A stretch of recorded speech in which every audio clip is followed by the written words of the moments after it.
Hello viewers, মজাদার recipe নিয়ে হাজির হইলাম। চাল কুমড়ো দিয়ে রুই মাছের তরকারি। কচি চাল কুমড়ো, বাড়ির কচি চাল কুমড়ো দিয়ে আর ফ্রেশ তরতাজা রুই মাছ বাজার থেকে নিয়ে এসেছে, সেই মাছ দিয়ে রান্না করব কচি চাল কুমড়োর তরকারি। এই গরমে এরকম তরকারি যদি হয় শরীর ভালো থাকে আর স্বাস্থ্যকরও অনেক। তো কচি দেখতে পাচ্ছেন কতটা কচি, বাড়ি থেকে নিয়ে আসা এই চাল কুমড়ো আমাদের বাড়ির গাছের। পাতলা পাতলা করে কেটে নিয়েছি এই চাল কুমড়োগুলোকে, আর রুই মাছগুলোকে কেটে ধুয়ে পরিষ্কার করে নিয়েছি। এখন এগুলো মাছগুলোকে নুন হলুদ দিয়ে ভালোভাবে মেখে ফ্রাই প্যানে তেল গরম হতেই মাছ ভাজার জন্য দিয়ে দিচ্ছি এক এক করে। দুই পাশে মাছগুলোকে ভালোভাবে ভেজে নিব উল্টিয়ে পাল্টিয়ে। নতুন বন্ধুদের জন্য অনেক অনেক ভালোবাসা ও শুভেচ্ছা, পুরাতন বন্ধুদের জন্য অনেক অনেক অভিনন্দন। আমার চ্যানেলটি এখনও যারা সাবস্ক্রাইব করেননি প্লিজ সাবস্ক্রাইব করে পাশে থাকবেন। গোটা জিরা ফোড়ন দিয়ে দিয়েছি মাছ ভাজার তেলে, আর শুকনো লঙ্কাগুলোকে ভেঙে দিয়ে দিয়েছি ফোড়নে, আর কিছু কাঁচা লঙ্কা চিড়ে দিয়েছি তেলের উপরে। পেঁয়াজ কুচি দিয়ে দিলাম। এখন ভালোভাবে একটু নাড়াচাড়া করে এটাকে মিক্স করে নিচ্ছি। কালারটা একটু চেঞ্জ হয়ে আসলে এখানে রসুন থেতো করা আমি দিয়ে দিব।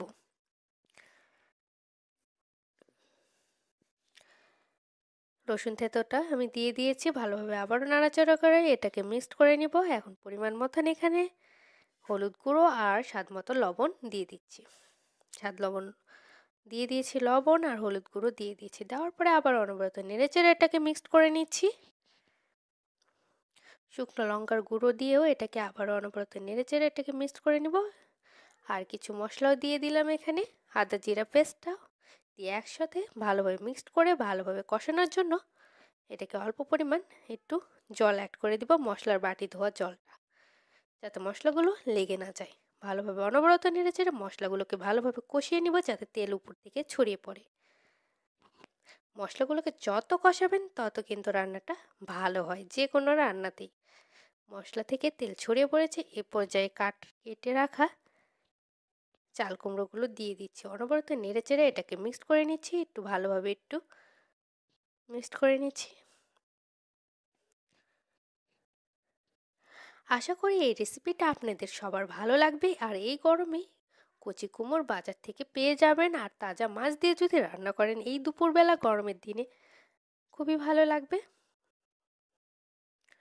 অল্প পরিমাণ একটু জল দিয়ে কিছুক্ষণের জন্য ঢাকা দিয়ে ঢেকে দিয়েছি, এতে করে মশলাগুলো ভালোভাবে সবজিগুলোর ভিতর ঢুকে যাবে, চাল কুমড়োর ভিতরে, আর অনেক সুন্দরভাবে সিদ্ধও হয়ে যাবে। দেখতে পাচ্ছেন কতটা সুন্দরভাবে সিদ্ধ হয়ে গেছে। অনবরত নেড়েচেড়ে এটাকে কষিয়ে নিচ্ছি। কষাতে কষাতে দেখতে পাচ্ছেন তেলটা কিন্তু ছড়িয়ে পড়েছে। এ পর্যায়ে আমি পরিমাণ মতন জল অ্যাড করে দিচ্ছি। ভালোভাবে মিক্সড হয়ে গেছে, তরকারিটা ফুটে উঠেছে। এ পর্যায়ে আমি দিয়ে দিচ্ছি আগে থেকে ভেজে রাখা, নুন হলুদ দিয়ে ভেজে রাখা মাছগুলো। সবগুলো মাছগুলো একবারে দিয়ে দিলাম। দেওয়ার পর একটু নাড়াচাড়া করে কিছুক্ষণ জন্য ফোটাতে দিলাম। ভালোভাবে ফুটে উঠলে পরিবেশনের জন্য একটি পাত্রে আমি নামিয়ে নিব। তার আগে একটু এখানে আমি ভাজা শুকনো কাঠখোলায় ভেজে রাখা জিরের গুঁড়ো আমি দিয়ে দিলাম উপর থেকে। এই রান্নায় অবশ্যই আপনারা জিরার গুঁড়োটা লাস্টে ব্যবহার করবেন, এতে করে কিন্তু দারুণ একটা ফ্লেভার আসে, খেতেও ভালো লাগে। ধন্যবাদ সবাইকে।